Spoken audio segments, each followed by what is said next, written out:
Good morning, good morning, good morning. Those who are still morning, of course, as you all know, I'm currently in the UAE and it is 5:24 p.m. I won't be on here long today. I just wanted to give you all an update. Just going to wait for a few people to come in and join. So just give me a few moments.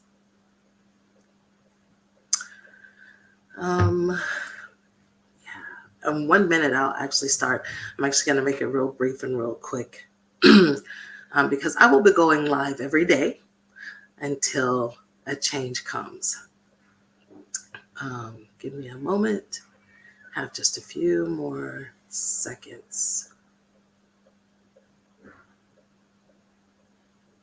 Yes.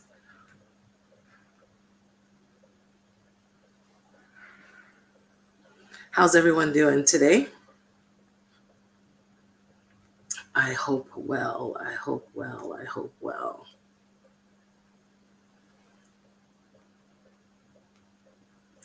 Okay, so I'm going to be real brief, less than 5 minutes, because as I told you, I will be going live every day until a change happens.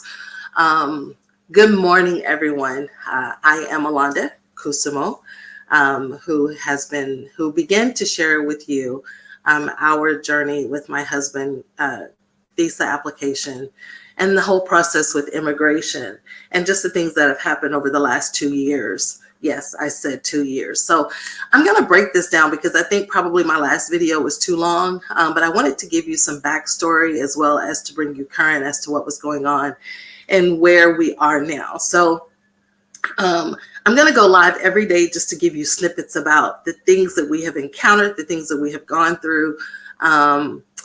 So today's probably going to be emotional because Congresswoman Jasmine Crockett's office heard back from the U.S. Embassy, and they denied our request for expedite. Now, those who are just tuning in today, you know that we're currently in the UAE, Dubai, and my husband's Nigerian. Well, Dubai, UAE has made a decision because of government situations not to allow Nigerians to renew their visas and or come to the UAE. There's a ban, is what it's called. There's a ban on Nigerians coming into the UAE. So my husband's residence visa expires October 24, 2024.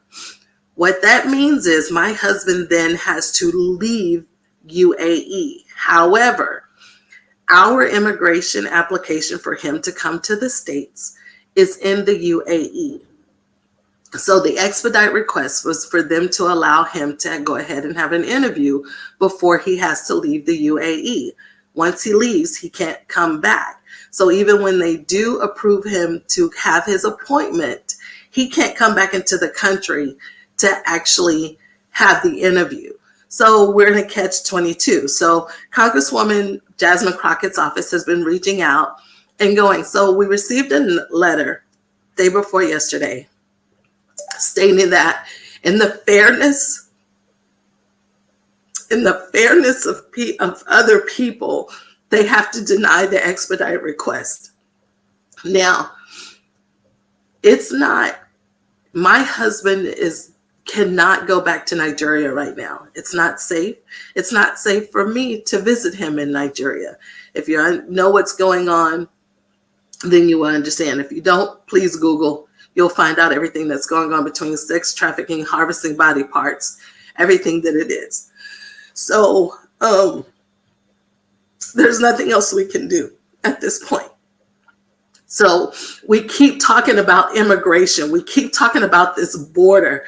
But let me share this with you. And this is my nugget for today. For those, yes, this is election time. Yes, immigration is a huge impact to this country right now.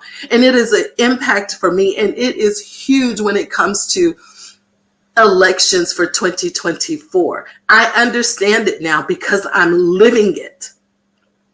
Please understand that every day there's over 4,000 5,000 people at one port of entry that's coming into our country illegally, but we're giving them all the benefits of being legal.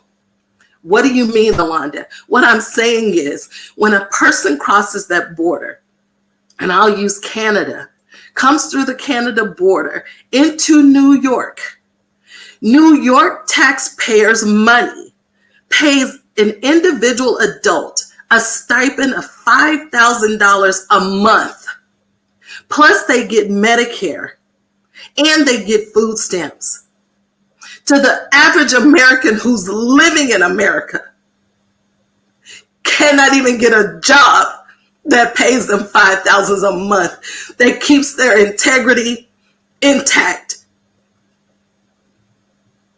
So yes, I am furious. I am livid because my husband and I have paid over $15,000 going through the application process of him to come to the United States of America. We have been waiting 2 years, a few months for him to have an interview. All the paperwork has been approved. We met every guideline. We're waiting on an interview that they tell us that the interview possibly cannot come until 2027. Yes, you heard me correct, 2027. And then if he's approved, because in 10 minutes, our life is made at the hands of a person who says, yes, our marriage is not fraud, or yes, our marriage is fraud, and they grant him a visa or not.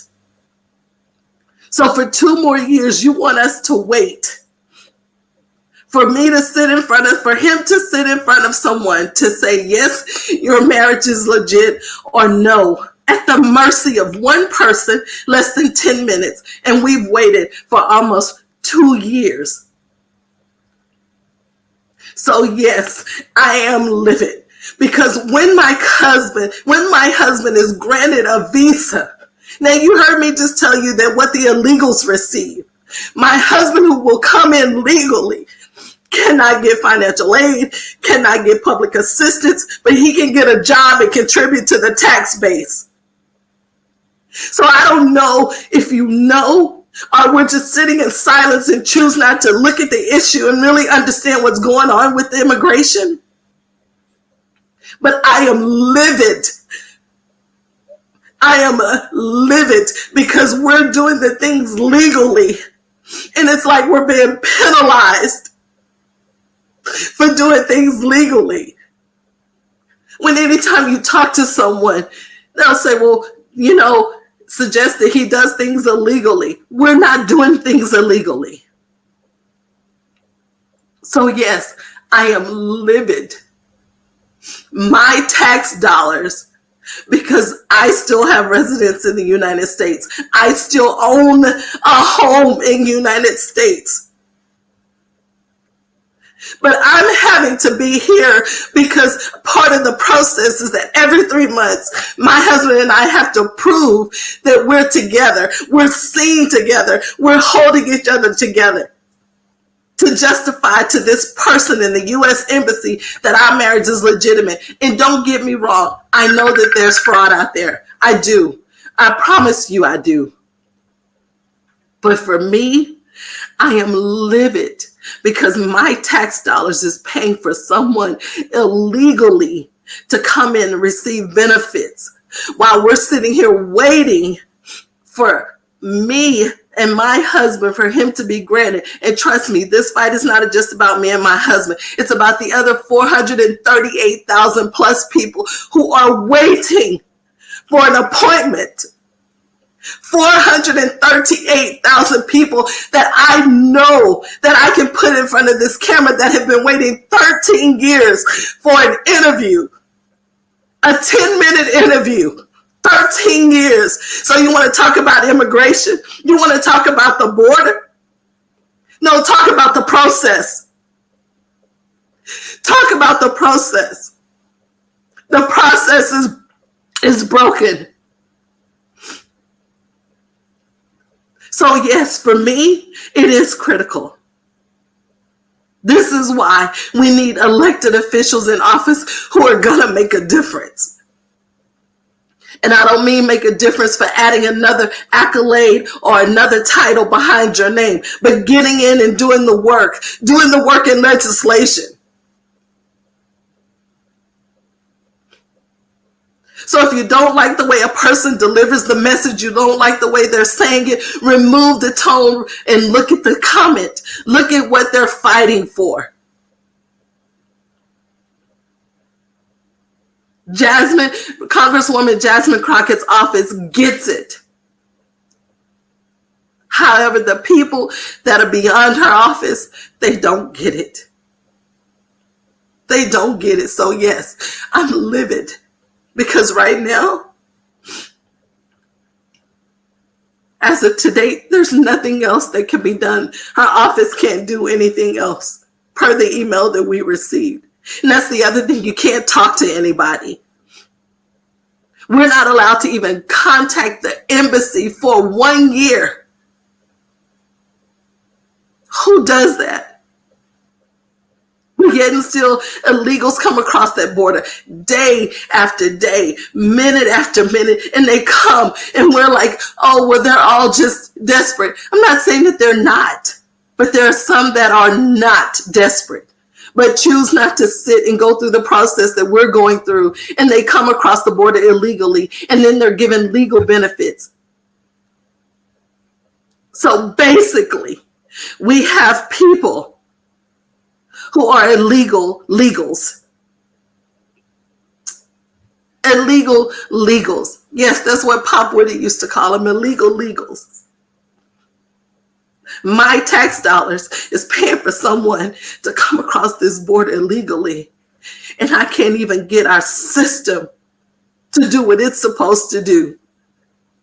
If it's a backlog, 438,000 people, why?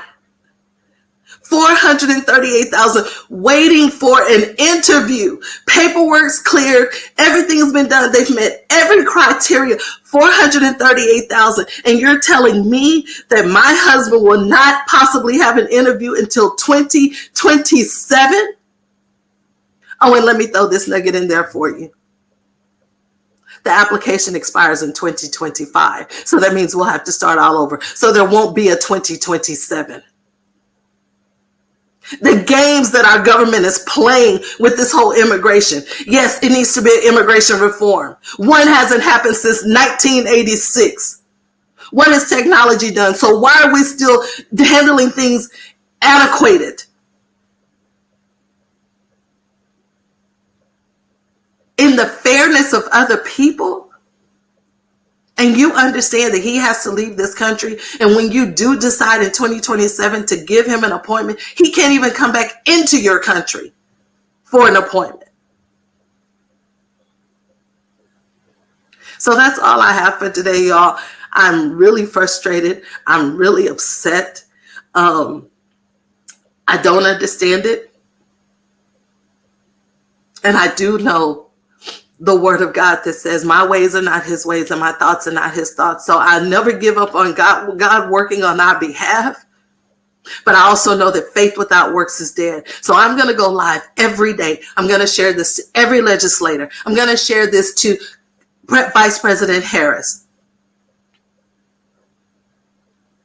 because she's over immigration. As the Vice President of the United States of America, she is responsible for immigration.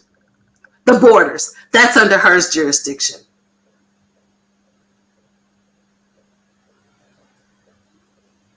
So if you're a legislator, if you're an activist, if you're a tax-paying citizen of the United States of America, please understand that your tax dollars when it comes to immigration is working for the illegals and not those who are wanting to come into our country legally.